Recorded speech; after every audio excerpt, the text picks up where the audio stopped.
Redditors who have found dead bodies, what's the story? My wife and I arrived early at an accident that had happened only moments before on the highway. Two other guys and I jumped from our cars to try and help a very old man who was seemingly trapped in his car. I remember thinking he must still be alive because his eyelids flickered rapidly, but also realized that there was not blood flowing from his open wounds.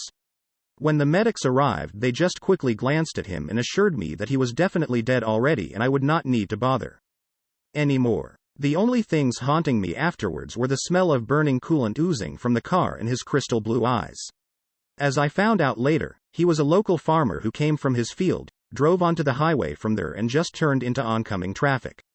Also, as we left, we passed 2 to 3 other cars with injured people who I could have actually have helped if we had not stopped at the very first wreck we saw. This is about 25 years ago. Didn't think about it for a decade. I had my friend's neighbor die in my arms. He was about 55 and not in good health. I was sitting on the front step of my friend's house chatting to the neighbor as he worked on his car. Next thing he stumbled towards me with a strange expression on his face and falls into my arms and dies. I actually saw the light go from his eyes.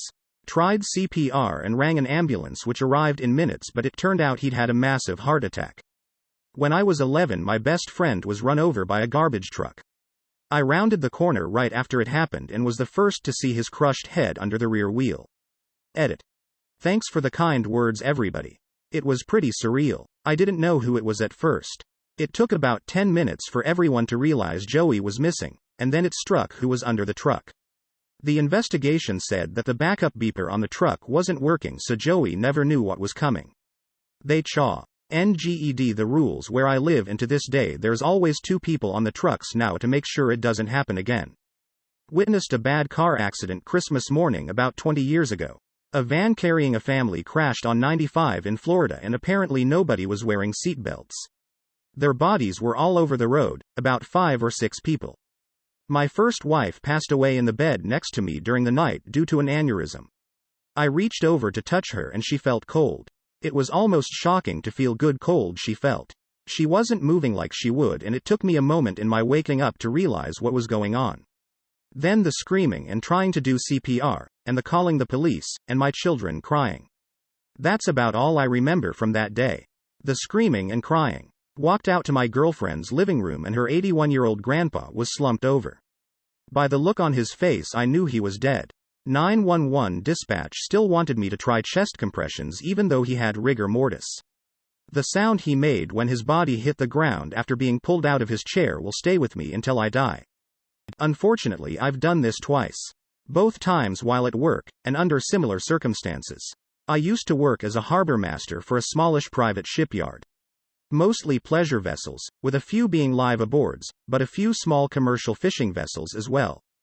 Biggest ship there was an 80-footer. Each morning I would walk the docks to check moorings and look for anything that might need the attention of the maintenance department. The first was a floater I originally mistook for flotsam. In the water after a holiday weekend. It was only after I had grabbed a boat hook and attempted to pull it out that I discovered what it was. I called our local Leos, who sent out a team, and set up barricades a bit up the pier to spare anyone else the discovery. It wasn't until after the remains were fished out that I was able to identify the body as one of the live aboards. After the coroner took possession, I escorted the Leos to his boat where we found a pretty large blood splat at the edge of High's boarding plank. It was concluded that he had fallen when boarding, and hit his head, likely drowning while unconscious. The second was a suicide by gunshot. Another morning inspection gone horribly awry. I was walking the docks and saw what I thought was someone passed out on the deck. Not horribly uncommon. If you know any sailors, you know that there are some drinkers. So I walked over to wake him, get him below decks before the sun got too high. I couldn't see the mess spread behind him. I walked out onto the finger pier of his slip. I called my locals, put up barricades, the Leos sent their team out, collected the remains. I had to Google and call a cleanup team. Once the cleanup team was on site, a couple hours later, I left instructions with the maintenance team to pull the barricades when they were done, and went home. It was a pretty grisly scene, and it was a few days before I went back to work after that one. I took a new job about a month later. I was an apartment manager for 20 plus years. Received a call from a neighbor apartment that the girl next door was screaming, "My mom is dead." I ran up to the apartment with my maintenance techs and didn't even see all the blood on the walls and carpet. Got to the back bedroom and found my resident, a 43-year-old nurse, dead with her throat slit and had been stabbed 40 times. Her 16-year-old daughter had found her when she returned home from school. The victim's ex-boyfriend had found her her daughter in our city, after they had escaped his terror from 2 states away, and murdered her. He ended up getting life in prison. I had to testify at the trial. This guy was such a freak that he tried to attack the bailiff and the judge during his trial. I know someone who worked security in a fancy-pants big bucks condo. They knew most of the tenants because it was a really nice place and everyone was pretty friendly. Family member of one calls the front desk one day and says, "I need you to check on my brother in Unit X. We talk every single day and today will be the second day I haven't spoken with him now. I know something has happened." After a moderate amount of bureaucracy, they send my friend up with the master keys to do a welfare check. And when they went in, they found him in his bedroom on the floor. He had a heart attack and had fallen from his bed in the night a day and a half before. It was very clear they were dead. My friend had a pretty tough time for a few days. Policy said they had to stay in the unit to keep an eye on everyone who would obviously have to be in and out. They struggled most with the clinical detachment. Everyone involved approached the situation, all referring to the guy as the body, and seeming just very cold about the situation. They understood that was just part of the job though. I was 13 with dad in the car leaving home to a safer place during war. We saw about more than 9 people, including kids, dead covered with blood on the street. My dad stopped the car and told to not look. I wish I listened to him, and he put something to cover them. Most likely it was a massacre. Edit. Thank you for all these supporting comments. Less than 3. It was in Syria back to 2013. It was Mother's Day of 2020. My best friend's mom called me and asked if I had heard from said friend at all that day. I said no, and she asked if I would go check on him. I quickly drove over to his house, and walked right in like I always did, and found him dead. OD on fentanyl. I quickly called 911. They came and asked me 200 times where he got the dope from and all that. I had no idea, but they just weren't accepting that answer. After talking to about a half dozen different detectives in the coroner, they finally allowed me to leave.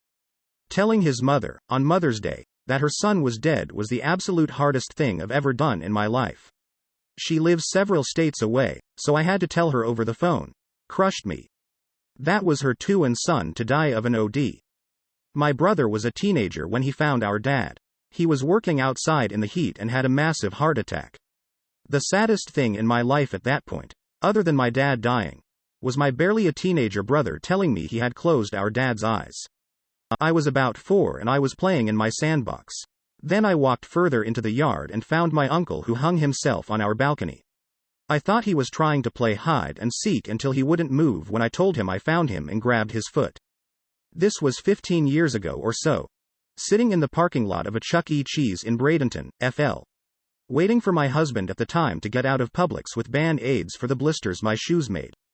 6-year-old nephew in the back seat waiting to go into Chuck E. Cheese. A man gets out of his truck to meet a woman. Baby and toddler looked like a custody trade-off. The kids were put in his truck, they hugged, then he pulled a huge butcher knife out and stabbed her at least 10 times. Right in front of my car. I yelled at my 6-year-old nephew to get down, close his eyes and stay down. The man then got gasoline from the back of his pickup, poured it on himself and lit a lighter. This was now next to my window. He looked at me while he was lighting himself. I then jumped out, opened the back door and told my nephew to run as fast as he could into Chuck E. Cheese and get an adult. That man walked on fire what seemed like an eternity. He died, the woman lived. I'll never ever forget his skin that was left on the concrete. My so and I lived in a 2-unit apartment building a couple years ago, in the upstairs unit. Downstairs was a middle-aged woman and her late teens or early 20s son. She worked overnights as a nurse, and I think he was doing college part-time or something, not exactly sure. One morning, I'm getting out of the shower, getting ready for work, and I hear the woman downstairs screaming my so's name, crying for help. My so sleeps like the dead, so they had no idea, but I threw some shorts on and ran downstairs.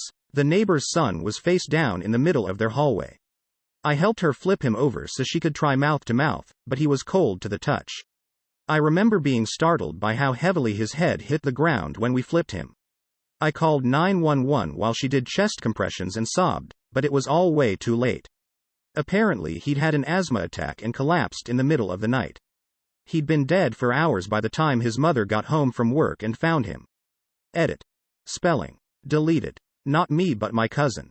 She was driving to work one morning when she noticed a light in front of a house that hadn't been there before.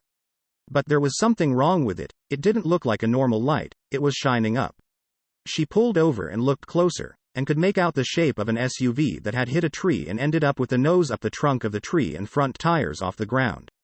It had been there so long that there was a covering of snow on it which was sort of filtering the headlights. That was the weird light she saw.